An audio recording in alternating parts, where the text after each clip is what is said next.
Bem-vindo ao podcast Minha Lição de Hoje.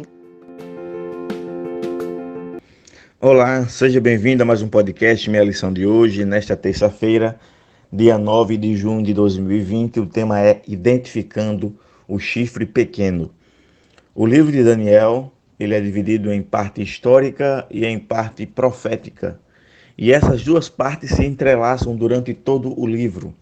A parte profética, ela aparece em capítulos específicos e inicia no capítulo 2 de Daniel, ao Daniel revelar ao rei qual era o seu sonho, o sonho que o rei tinha tido, que estava curioso para saber, e qual era a sua interpretação. Daniel, assim, mostra ao rei que naquele sonho havia uma estátua, e essa estátua ela era dividida em partes, e cada parte era de um metal.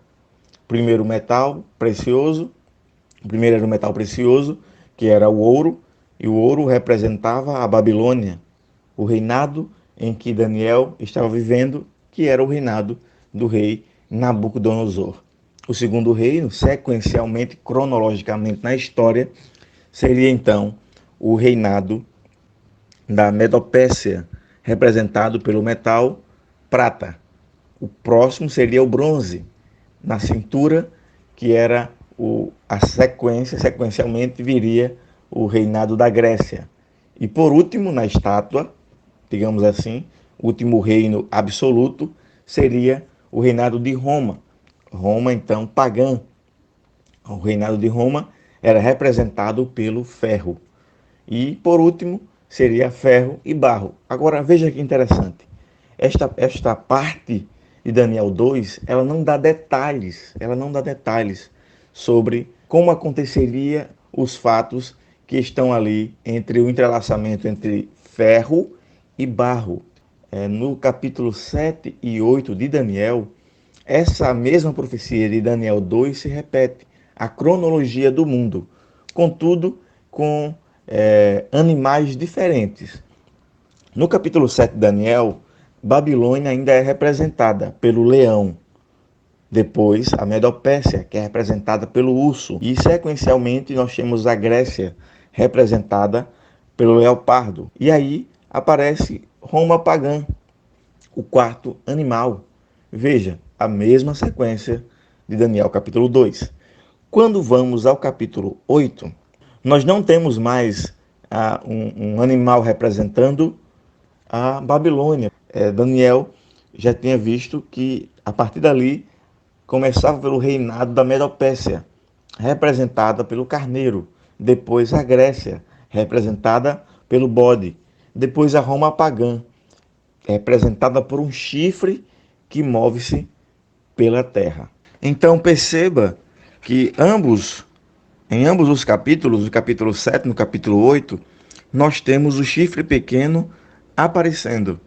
E alguns tentam identificar com este chifre pequeno sendo diferentes em ambos os capítulos. Contudo, nós podemos encontrar características similares, idênticas, em ambos os chifres, representando eles, tanto no capítulo 7 quanto no capítulo 8, Roma papal, que viria subsequentemente após ali a Roma pagã.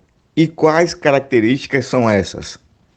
São as seguintes, ambas no capítulo 7 e no capítulo 8. Primeiro, ambos são descritos como um chifre. Segundo, ambos são poderes perseguidores. Terceiro, ambos são blasfemos e exaltam a si mesmos. Quarto, ambos têm como alvo o povo de Deus. Quinto, ambos têm aspectos de sua atividade descritos pelo tempo profético. Sexto, ambos se estendem até o fim dos tempos. E sétimo, ambos devem ser destruídos de maneira sobrenatural. Por isso, meu amigo, essas características em comum mostram que ambos os reinos, ambos os chifres pequenos de Daniel 7 e capítulo 8 representam o mesmo poder. Roma papal, que surge como uma espécie de filho, mais independente da Roma pagã, que vem com toda a força, usurpando a função de Jesus substituindo-se a figura de intercessor de Deus pela figura do bispo de Roma, e por isso que neste momento nós podemos ver o papado agindo para a mudança dos tempos e das leis. Por isso que a profecia, ela se cumpre, ela é real e verdadeira. Por isso que nós podemos ver como Deus foi perfeito ao revelar a Daniel tudo o que aconteceria no fim dos tempos. Que você possa repousar nas mãos, nos braços desse Deus poderoso, sabendo que Ele guia a história e revelou aos seus profetas o que iria acontecer. Um forte abraço e até o próximo podcast. Bem-vindo ao podcast Minha Lição de Hoje.